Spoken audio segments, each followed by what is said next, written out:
kama bende koro kelo paro mopogore opogore. Tani mondo welo mantie studio kawuono okonwa ni to ochal nade nyaka sani jomadongo man go e studio kawuono ka ntiere paro mano mag duoko moko kuom paro mag chik mag omenda mago mano witoko ka mano kelo ng'anyo ka. Jatend migawo mochung' ne weche mag omenda John Mbadi chano duoko gi e od bura mano ka twak makamano osedhi nyime morumo kata koselos gi kochopo giko dwe mar 9 mano dwe manyien. Odhi bedo e yo machal nade ka waneno gi kar ka nitie malo ni eco levy ni gino modhi kelo kata lokruok ne bech mwandu mopogore opogore ka obed makati obed mauta mar taya obed gimoro amora matiyo kod plastic kata kembe moko maloso gik moko magi package kod plastic mano kende ka diponi na achiel kuom gigo madhi duoko kar kanyo. Nitie mano ma tax amnesty mabende nitiere iye ka kod paro mamoko. En paro makare e kindegi bang' ng'anyo mapek maseneno ka ikwedo godo usuru e pacho kata ahinya jumbe dweche ariyo mokalo Karobi. Ing'e ni finance bill ne nitie gi gik mane becho to nitie gik mane richo kabisa. Emomiyo gik moko nodhi kaka ne gidhino.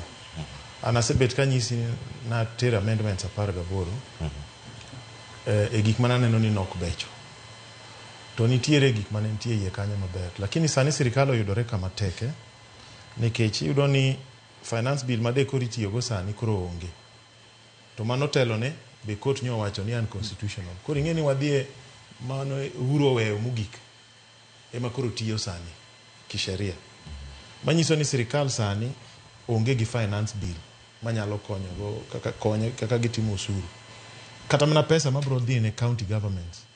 Kidhi ng'iyo pesa kigo kwan kaka last audited accounts gin pesa ma 3-4 years ago, manyiso ni kiluo sheria strictly county governments bro yudo pesa matin. Koro gimonya katimre ka problem antie ni katiba oketo timelines mag loso budget oking'e ni en finance bill en ga budget policy statement finance to gi appropriation bills. Kodi neno gigi adek gi nitie kaka giringo gi sama gichakore gi sama nyaka girume. Ting'e ni macha no sekadho. Koro okinya chako kelo an gi pacho kapa ni nya chako kel finance bill manyien. But inyalo lok chike moko ma deal gi usuru e various acts as independent amendments. To kelo finance bill manyien sani kaka moro ni nose gol mosetho nyaka ichak mana gi budget policy statement manyaka idhi e public hearing nyaka idhi chake chaka kumi chake ga dwe mar 2 cha mama ni dhi e process no mi dhi miluori mi dhi e committees mi dhi e gine. Koro kane kaka finance bill machielo nyalo biro kaluwore gi timelines mantiere katiba. But sirikal to nigi nguvu mar loko chike mag ang'owa tax kaka miwacho mar tax waiver ne gikele mano under article 210 ne ene one of the amendments mana pingo nikech ne giwacho ni KRA bro ndiko report to tero ne minister mar treasury ni usuru ma Cleophas nigo has proved impossible to collect otamo waso kaeto gi decide on their own ni koro gi mi waiver to ka gi mi waiver then gibro report to bunge analoke upside down na wacho ni taxing power nigi bunge to ka bunge osekadho chik ni umaye usuru mi sebedo gi gop usuru mano koro en asset mar sirikal bunge kende manyalo golo asset no ok treasury.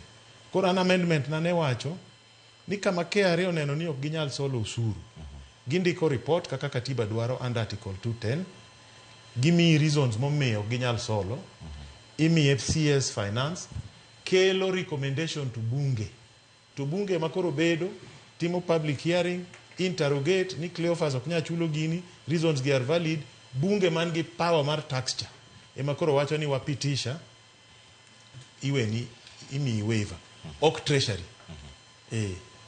Kech system no bro bedo ga lot of abuse ka wan wayudo mana report to mheshimiwa kan tiere karkae kama jatend migawo mochung' ne weche mag omenda John Mbadi chano dhi nyime kod weche mag tax amnesty kata ng'uono ma ichiwo ne jogo ma osego fwai e weche mag chulo kata duoko osuru magi kuom dweche 6.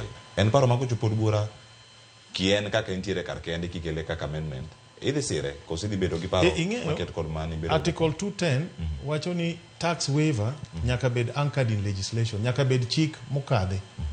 Koro chik no pok okel, koro nyaka wakel chik no. Ka gidwa kelo chik ni wa amend ni waketo nguvu minyalo ng'wone go ng'ato ka in go usuru.